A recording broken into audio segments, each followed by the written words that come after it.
مٹی کے ڈھیلوں سے استنجا کرنا۔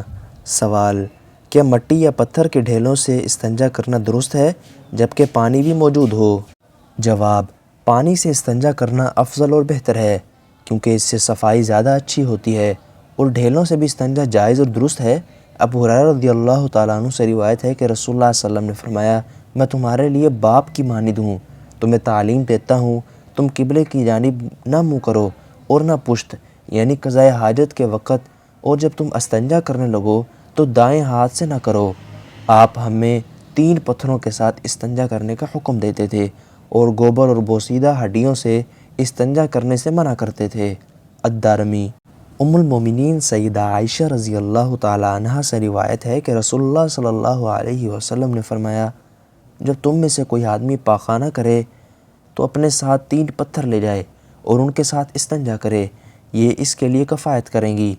الدارمی۔ بہرکیف مٹی یا پتھر کے ڈھیلوں سے استنجا کرنا جائز اور درست ہے، شریعت کا مقصود پورا ہوتا ہے۔ اگر کوئی آدمی اس طرح استنجا کرے گا تو اس کی طہارت ہو جائے گی اور وہ نماز ادا کر سکتا ہے، اور اگر وہ پانی استعمال کر لے تو زیادہ اولیٰ اور بہتر ہے۔ Subscribe for more content.